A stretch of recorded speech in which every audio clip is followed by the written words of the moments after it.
Another CEO Wisdom Pod with legend Michael Martocci today. He's CEO at SwagUp. We're going to talk about this young company that won many prizes. Michael is also a founding member at Hampton, at Mastermind that caught my attention.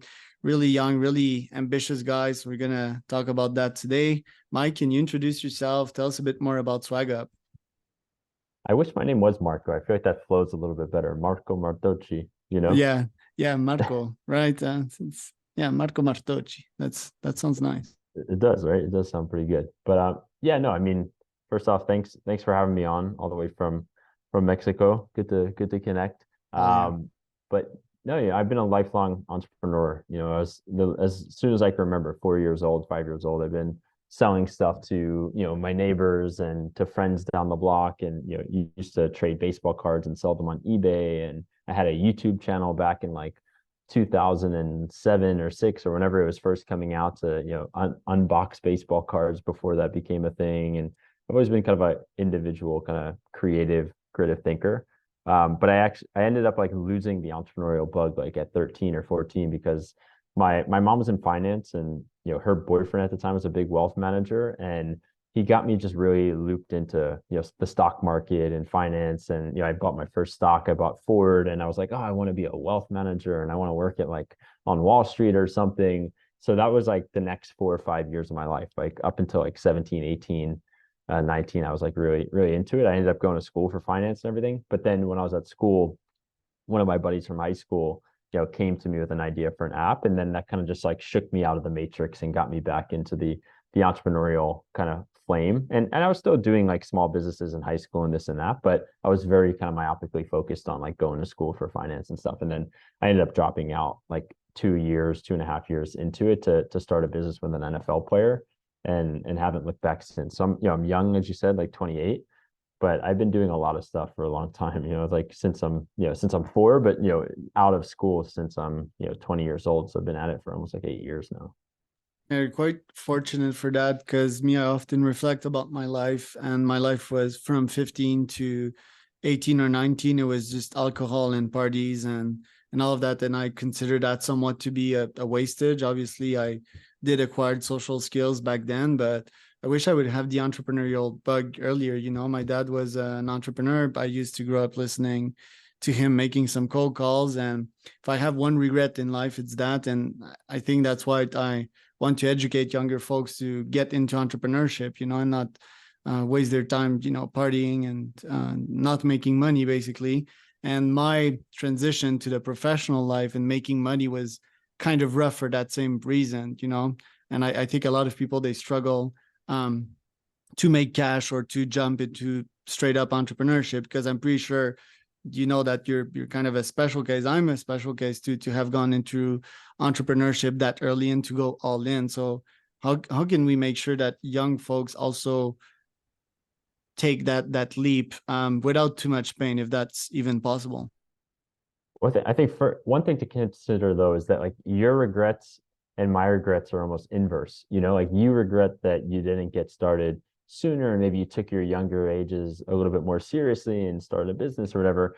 But for me, I also have a sense of regret of like, why didn't, maybe I should have grew up as a kid a little bit more and did some more, just screwed around with my buddies and, played golf and drank with them. Like I didn't really do any of that stuff. I was always the very serious kid that was like very into business and then going to school and getting internships and stuff. So you lose out some of the moments of like being young, and I think that you never get those back. So I think there's a balancing act. Like you can do those things while also learning entrepreneurship or starting businesses. So I would just caution a young person to be so like, I just need to start a business at 13 and like stay super focused, because you'll be, you might even get to be really successful by the time you're 25, 30, 35.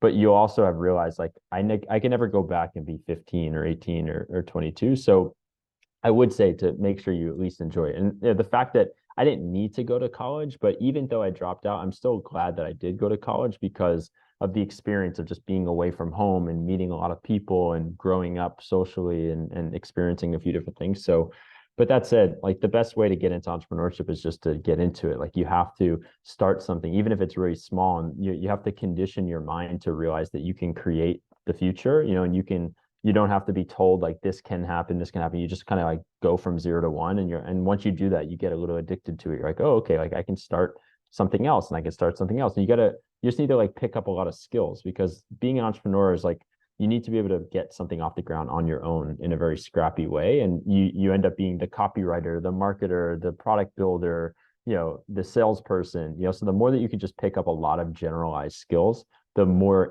self-dependent you can be building a business. Like you don't have, I think one thing people say is like, oh, I can't start a business because I don't have the money or the resources. It's like, you have to do it yourself. Like you're on your own in the beginning. Like you need to figure out all the different roles of building a company, and then you can, get to a spot where maybe you can hire people. But if you think like, oh, starting a business is about hiring people and having them do things for you, like that's never going to work. Like you need to learn how to do a lot of this stuff on your own. And Right. then just being around more entrepreneurs, like, young people just need to be around entrepreneurs that know that it's okay to like take risks and what it's like to do those things. So did you had mentors? What did you learn from them? Yeah, I mean, first off, my dad's an entrepreneur, so I was a combination of my mom being the more financial, analytical type of person. Then my dad was an entrepreneur. He started a company to do like travel around sports and entertainment events. So like fans can go on the road to see a certain game or something, and he'd create a whole travel package experience around it. And he was kind of the pioneer of that type of experience.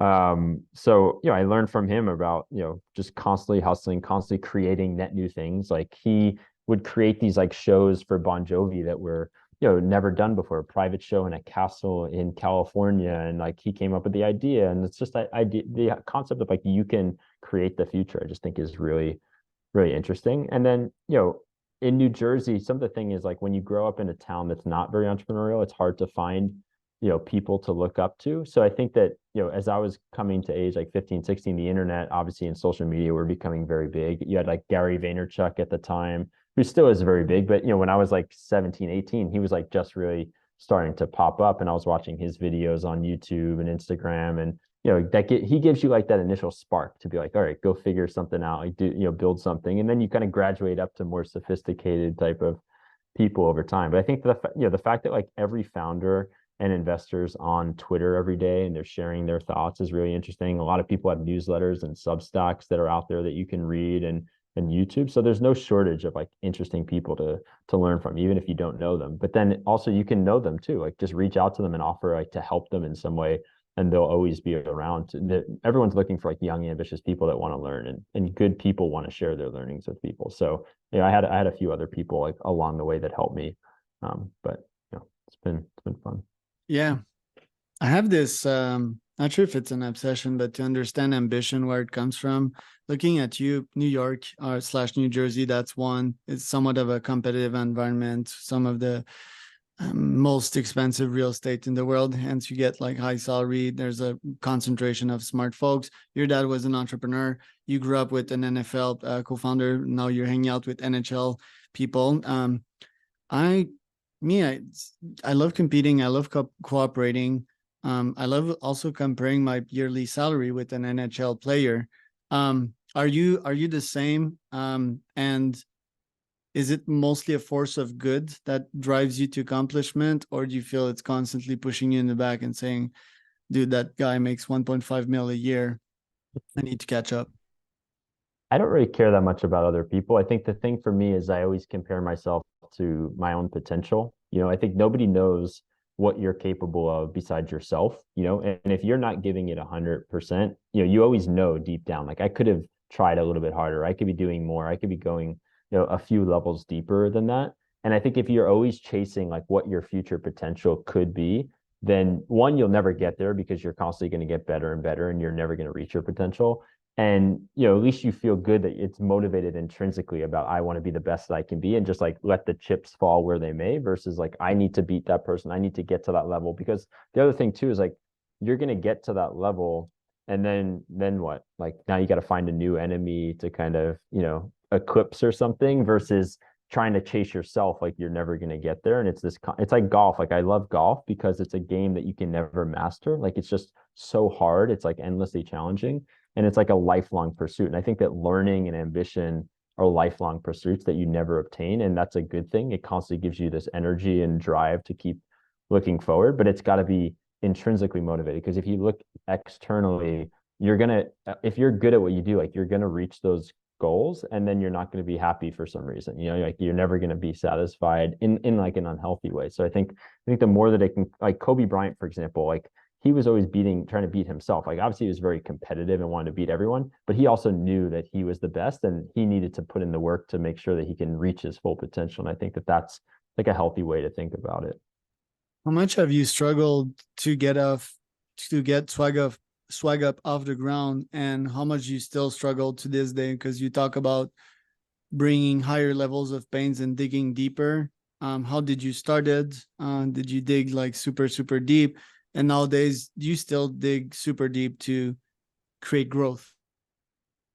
Yeah. I think running a business, especially when it's successful, like it never gets easier. You know, you just get to the next level of complexity or the next level of scale where it just introduces a whole new set of challenges and learnings, and you need to like figure these things out from scratch, and like it's a whole new set of experiences that you never had to deal with. So, you know, I think in the beginning you assume that you're going to get to like some level and all of a sudden it's going to be really calm and it's, you know, the business is going to be just chill and you can move on to something else or you can focus on other things or whatever. But it never has been like that for us. Like it's always been a constant kind of grind and struggle, and you know, you solve this problem, this new problem comes up, and sometimes they're just good problems. They're like all these different opportunities and areas to invest or whatever, and sometimes they're not good problems. Like there really are real challenges and struggles. But you know, I think that if you don't keep pushing yourself to get better, like the guys from Shopify, what they say is like they need to reapply for their job every day. You know, the founder, you know, Toby and the CFO, not the CFO, but the president Harley or whatever. They're always like, yeah, at any time, like we can be kicked out of our job. Like we need to keep, you know, reapplying and making sure that we're the right one for it. And I think that that's the case. It's like as the company evolves, you need to keep leveling up your skill set, or maybe you might not be the right person for the job anymore. But it never gets easier. If you're ambitious, it just gets harder because like the scale, and the hardest thing too is just more people. When you have a lot of people in an organization, it's so much harder to run a 100-person organization versus a 10-person organization. When you have 10, everyone kind of knows each other, they communicate really well, you understand each other's like strengths and weaknesses and how they work, and you're very much like on the same page. When you have 100 people, you have to start building like processes and systems just to be able to get work done. And it becomes so much more about like building the company and the architecture of the company than it is about running, you know, having fun and building the product and, you know, the creative side of it. And sometimes that's not for everybody. And that's why you see like some founders kind of step back over time because they're like, you know, I don't really want to be a company builder. You know, like scaling businesses is way different than building businesses and building products. So you also have to make sure that like you still want to solve the types of problems that you need to solve as businesses evolve, or do you want to like maybe hand this off to somebody else to take it, you know, the next journey. And I think a lot of founders are a little embarrassed to admit that they don't want to do that potentially. You know, it's like, oh, I'm the founder, I'm the CEO, I need to keep running this business. But maybe you don't. Maybe there's somebody else that's better to like take it to the next level. And that's a hard conversation and realization to come to, I think. You also chose a very hard business. Lots of logistics involved, and you Yeah. know, ordering material left and right. Kind of, I wouldn't use the word rocket science, but it's quite a hard one. And surprisingly, you grew it to 100 mil. Um, it must have been like very painful to get there. There must have been lots of action. But what are the main lessons you've learned throughout these 6 years to grow that behemoth? Yeah. I mean, as you said, it's like running multiple businesses in one. You're like running a 3PL fulfillment center. You're running like an e-commerce business. You're running like a technology business because you got to build a lot of technology. So, you know, there's customer service and sales. So you have like, you're getting hit from every angle to build a business like this. And it's hard. And on the surface, it looks simple. It's like, oh, we're selling branded merchandise, but to get it all right at scale globally, it's very challenging. So I think one, you don't know what you're getting into when you build the business at first, and you don't always think about like, oh, I'm going to build the business this specific way, and this is a really scalable model, and it's going to be simple. Like you kind of just like stumble upon opportunities sometimes, and you just kind of react to the demand and just keep building, and then you end up like, oh, now we have this big company, and it wasn't always like super thoughtful. And I think if I was starting SwagUp again, I might think about how to build a business in this space a little differently. You know, I think there's ways to do less, but do for more other people at like a infrastructure, like platform level versus being like the e-commerce business. Like I don't think the best model potentially in the swag world is to just sell the swag to the end user. I think there's a lot of technology opportunities to make it easier to run these types of businesses that one could provide a lot of value in a unique way, but maybe is a little bit easier and more scalable as a business.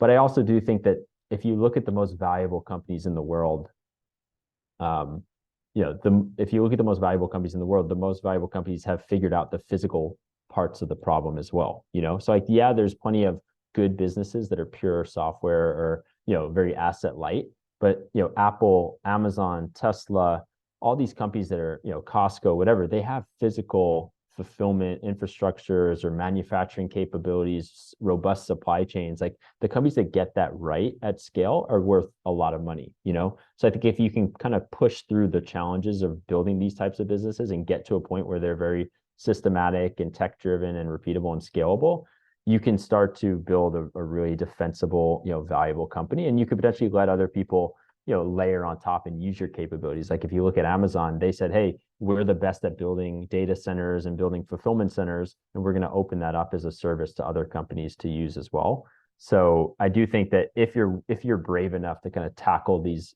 challenging businesses, if you can get past some of these plateaus, you can build something that's very enduring and very valuable for the long term. Because software businesses and asset light businesses are by nature easier to compete with. Like another company can come up and do something similar to you, and there's less barriers to entry. You're kind of in the Mount Rushmore of bootstrap business. I'm not sure if you ever reflect on that you're part of the 0.00001% with what you built. Do you still own 100% of that company? Between me and my wife, we own about 85%. And then, the rest has been given out to some of the different leaders at the company and some, employees through an employee option pool. We brought in some angel investors at some point, like 4 or 5 years into the journey, like a year ago, year and a half ago. They're not on the cap table yet because it's in a safe, but yeah, it's definitely not an easy thing to build these types of businesses though with limited capital. And we've tapped into debt sources as well. Like I think that there's a lot of creative ways to be able to bootstrap where in terms of getting cash upfront from your customers and being able to hold on to it for as long as possible through like negative cash conversion cycles and those types of things. But also just trying to be really efficient with your operations and stuff to be able to reinvest as much back into the business. But yeah, no, I don't know. If I were to go back though, I don't know if I would bootstrap it the whole time. I think that there probably was a point maybe a couple years ago where it might have been the right decision to have raised money. It's nice to own a lot of something, but at the same time, it's also nice to be able to like fulfill your vision and build out the business that you want. And sometimes having the capital lets you do that. And even if you own a little bit less, you have to deal with the complexity of some outsiders getting involved. There's also frustrations of feeling like you're a little constrained, like, oh, I can't do this, I can't do that. So I don't know. I'm not like a person that's like, you need to bootstrap. Yeah, similar philosophies on my side that I want to A/B test the model. When you talked about these, I would qualify them as crunch time. Are you referring to COVID? How did you guys went through that? Yeah, I mean, COVID was crazy because it was like a roller coaster of emotions where the business is doing pretty good, pretty well coming into COVID. Then, that March and April, things just fall off a cliff because just everything shuts down. People aren't thinking about buying software. They're not thinking about buying swag or anything like that. They're just thinking about like health and wellness of their family and their company and safety. So, for those first 2 months, I think our sales dropped probably maybe 60%, 70%, something like that. Pretty aggressive. So then we're in this moment of like trying to figure out, okay, we're bootstrapped. Our sales just went down. We have no idea what this future looks like past this point. Like, what do we do? So we talked about, do we raise money, this or that? And, I remember me and Helen, had a conversation and we were thinking like, do we take a term sheet with an investor for like terms that were pretty aggressively bad for us from like a valuation standpoint? And she's just like, screw it. Like, let's just double down on ourselves. Like, let's, do what we have to do to be scrappy through this and like, we'll figure it out. So that's what we ended up doing. And it ended up being a blessing in disguise because by June-ish, everybody was going to remote, but demand was starting to pick up because the government was saying, hey, we're going to like provide stimulus and this and that. And all of a sudden we, it goes from like, this could be the worst thing in the world to this could be the best thing in the world. Everybody's hiring remote employees. Everyone's having virtual events. Everyone needs our ability to like handle the inventory and fulfillment for them globally. And the business, went from like 6 million a year to like $50 million a year in a matter of like 2 years. So, the real challenge though is that I almost looking back, and that's what I'm saying, like we probably should have raised money. We probably should have raised money through that immediate, that growth peak, because we weren't really set up to handle that much business. Like it's one thing for a software business to go up like 8x, to like for a physical products business to go up 8x in the middle of COVID when there's all these restrictions, and then the suppliers are out of stock and the suppliers have COVID outbreaks in their facilities. Like it was just so challenging to operate in that environment. And we made a lot of mistakes, and a lot of customers had bad experiences and stuff. And it was some of it in our control, some of it out of our control. So it was great that the business leapt forward several years, but at the same time, it was a really challenging environment to kind of navigate. Is that a Bugatti key you have in your hand? No, this is a little golf thing. I'm like fidgety, so I like to just play with stuff. But Yeah, that's good. Do you also have 30 minutes more in your calendar? I want to make sure that's you because my calendar is bugging today, but do you also have it in your calendar? 30 minutes more? it was only booked for 30. I mean, I could do another like 15 to 20, and we can see kind of where we Okay, because I'm land. And wondering if it's another Michael, but yeah, so far so good. Okay, 15 more.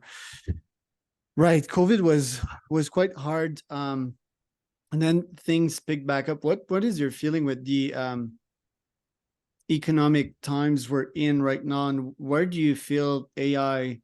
What AI effect do you feel will what effect does AI will have in your business? Do you feel in the next coming years? Yeah. Well, I think it's a tricky economy, especially if you're a business that sells into technology companies and startups. I think that's an area that, rose so fast because of all the capital and innovation, and also is one that has to come back down super fast to adjust for all the overhiring, the overspending, the overcapitalization of these companies. So I think, anytime you have interest rates that went from like basically nothing to like 5% in a matter of months, like that's an unprecedented change. And I think, people haven't fully grasped what that does to the economy in terms of less access to capital. Borrowing standards get higher from banks. That has a ripple effect into like how much money people are willing to spend in their day-to-day lives. That changes how much money people can make when they're getting paid by their employers. Like, and all of this is interconnected, and these things take time to kind of play out. And anytime you have like commercial real estate or homes just not selling, that changes like real estate brokers and mortgage companies. Like they're not, doing as well. They have to fire people. I think that we still have a good 12, 18 months of, pain or just like adjustment to kind of happen, unless the Fed comes and says, hey, we're actually going to cut rates now because we were too aggressive and inflation's not as bad as we think, which is kind of what's happening. If you look at something called Truflation, Truflation, they have the real inflation at like 2.8% in America based on like real live data that they track on a daily basis. Like that's almost where the Fed wants it. So like, I don't think we're that far from like where they want it. And there's still a lot of pain that's still to come if they don't make any changes. So I think it's a very tricky environment. I think companies are cutting their budgets. They're not hiring as much. You got to be really creative to find ways to provide value to companies. There's a lot of scrutiny by like CFOs in terms of like giving up budget to buy net new things if you're in the B2B world. But to your point, AI is like the counterbalance, because if you look at the stock market's actually doing really well, and I think, and the stock market's very future looking. So it's like, yeah, there's economic pain right now, but I think there's no denying that AI is going to be so transformative for so many processes and the profitability of companies and the pace of innovation, and what productivity is going to do as a result of it. Like, if you really play it out, first off, AI is kind of compounding. Like the rate at which it's going to get better and better over the next few years is just, I don't think we can even think about it at that level. I can't even comprehend it. And, the amount of abundance and growth and efficiency that's going to create is going to change the way the economy, operates. And I think you're going to have to see something like a universal basic income or something like that in the States and elsewhere. But just from a GDP growth standpoint, I think it's it'll counterbalance any sort of short-term economic weakness that we see. And I think there's plenty of opportunities in our business. One, to automate a lot of processes just on the back end. Like I know there's a company in our space that has like hundreds of people in India that do a lot of the back end work. I think AI takes out a lot of the need for that back end work. I think that we do a lot of mock-up design and creation for our customers. Things like Midjourney and some of these other AI, image generation models, I think are going to fully take over that part of the job, or at least 80% of it, and then let the human kind of come in and finish it up or do the last minute edits. So yeah, and then every app that you use, whether it's Salesforce or Slack or Gmail, they're just going to have embedded AI that are going to make whatever you're doing 10, 20 times more efficient than what you're doing today. And I think there's this interesting future where companies will have an AI knowledge base that just knows everything about your company, your customers, your data, and can answer any question that you have at any time. That's like the all-knowing super assistant, basically, to say, hey, this customer, Twilio is our customer. Tell me like how should I be thinking about like growing the Twilio account this year? And they're gonna be like, well, we saw Twilio raise some money recently. We saw they launched this new product. We saw that they were on the website 3 times in the last 2 days. Like, here's what you should do. Here's the specific plan of attack. And by the way, you don't even have to do it. I'm going to connect with this other system that you have through APIs and just go do it for you. So I don't even think I'm very, very bullish on everything AI. Not to say that I know everything about it, but I think that it's going to truly change a lot about business, and it's going to change a lot about just the way that the world operates. And I don't think we're fully ready to, comprehend what that's going to look like. Yeah, agents are quite promising, or even an AI that listens to you right now and kind of ranks up which questions I should ask you next, or even a virtual Charles and a virtual Michael. We just both gave the green light on if both should talk to one another, you and I. So much applications there. You seem to have a lot of financial strengths as a founder. And I love your transparency on the numbers and all that. What margins should I expect from such a business? I also started like with t-shirts. It was like an Instagram meets t-shirt back in the day. I didn't even sell one t-shirt. I think that was one of my first businesses. And yeah, the margins were quite low. So what are the typical margins on Swag? Yeah. So if you take, let's say, a t-shirt that you want to sell to a company. So our wholesale price on a t-shirt is probably between $3 and $4, depending on the model, for like the blank shirt. Then when you add in the decoration of like applying logos or printing on them, depending on the quantities and the number of colors, let's say that adds another $2 or $3. So, and then you have some logistics costs of getting the products into our facility. Then we have some humans touching it to make sure the quality is right, all that stuff. But let's just say our cost is $7 per shirt. We're typically going to sell that at like a 1.8 to 1.7 times markup, which gives us about a 42 to 45% gross margin if you're just looking at the products. I think our blended gross margin right now, like not including fulfillment costs, is like 42%, something like that, if you include the shipping and the storage and stuff.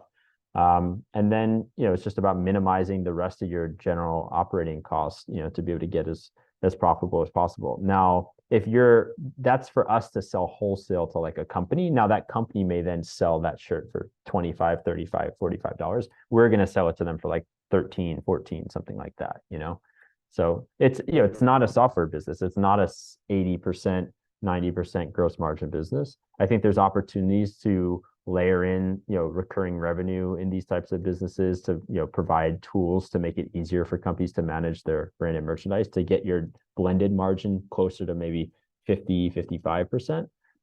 But it's definitely not a software business. You also have like errors and spoilage, like things that can go wrong that you have to fix and stuff that can eat into the margin. And if you're not tracking that well, you might lose 5%, 4%, who knows?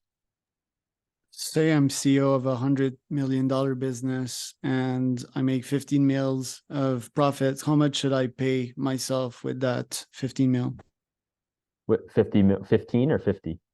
15, because your 15. margins, they're, yeah, I mean, you have salaries, you have rent, you have the machines and all of that. Let's say there's 15 million left at the end of the year. I'm not sure if the math's accurate, but how much should I pay myself with that? I think it really depends on how much opportunity there is to reinvest that capital in a way that's, greater than the value to you personally. So if you say, let's say you have an incremental, $10 million, and how, after, let's say after getting paid $1 million yourself, like, is that next dollar that valuable to you from a, what else are you going to do with that next dollar? Are you going to like buy some more clothes? Are you going to go to like, you're going to take a private jet instead of a regular jet to go on your next vacation? But if you can, reinvest that incremental dollar to generate a 2x return by, buying new machines or getting a new facility or buying a different company in the space or building technology, I think you just have to really understand what's the opportunity cost of like paying yourself that dollar. Like, definitely pay yourself enough to not have to worry about it. But at the same time, like, don't deprive the company of resources that, could fuel the growth for the long term. But again, if you have other areas that you can invest in that are more profitable than your own business, then maybe you take it out and you get real estate or something. And I do think that there's sometimes when the companies are doing well, people don't think to diversify a little bit. And I think that that's potentially a mistake, because I'm kind of a believer of like, go all in on things and, double down. But at the same time, there's no reason not to potentially take some money and put it into something else that's like more stable, because it allows you to take bigger risks in the main thing that you're doing versus trying to, being like, oh, reinvested 100% of what we made back into the business, and hopefully it works out. And you're constantly chasing kind of like, you have to keep growing, you have to keep being successful. I think that that's a lot of pressure to put yourself into.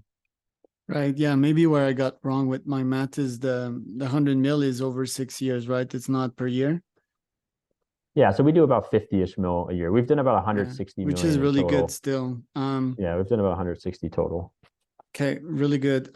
15 mil a year. Would you say yes to a $500 million acquisition offer? I mean, if you think about that from a multiple standpoint, that's a pretty strong multiple in this type of environment, so probably. But I have other ambitions when it comes to this industry. I think there's a lot of opportunity to reinvent how it operates with technology. So we're exploring some different types of business models in the space as well. So I'm very much committed to continuing to build big business in the space. Yeah, maybe that was a bit bold too. Maybe like 200 mil or something like that. It's a cash cow too, so that's nice, to have and reinvest that money into other ventures. Do you want to build an ecosystem of startups, of maybe in other fields like SaaS? And how do you justify taking some of that money and investing it into these new ventures? Yeah. I mean, I've always liked the concept of like the venture studios, or because I think that there's, not to say that there's no shortage of ideas, but I mean, there is no shortage of ideas, but there is a shortage of like ambitious people willing to do something about it and build businesses. And I do think that there's like a subset of the population that are good entrepreneurs that can build things. And if they can build more of an ecosystem around them that could help multiply their impact, like look at Elon.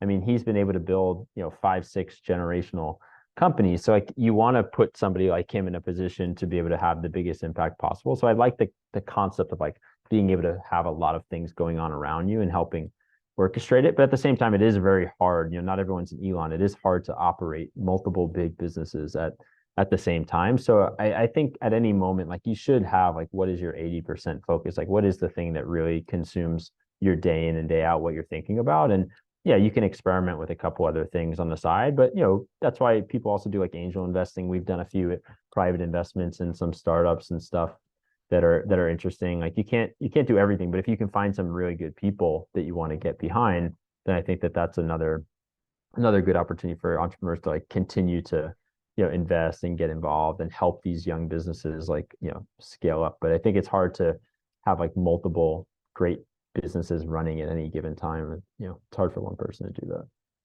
You have a high quality mind. You're a great communicator. You're a CEO, and you've got skin in the game for quite a while. You're a member of Hampton, which is a mastermind slash think tank.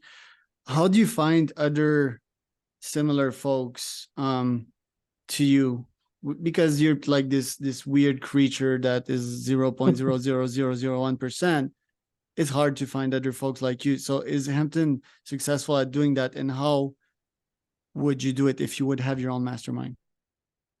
I think Hampton does a really good job of curating out the people that aren't the right types of people. For example, the way it works is first off, there's about 500 people in the community as a whole, but then they put you in these smaller groups individuals that are kind of on your wavelength or maybe size of company or something like that. So even in the broader ecosystem, you feel like you have like your core group of 8 people or so that you can really connect with. And if it creates this ecosystem where people want to be very transparent and vulnerable, because it's not like a pissing match of like, oh, my company does this much or this much. It's like everybody's at a similar level, so you don't have to like brag or anything. You just get straight into like the work, the work itself and trying to be better. And I think that that's really interesting.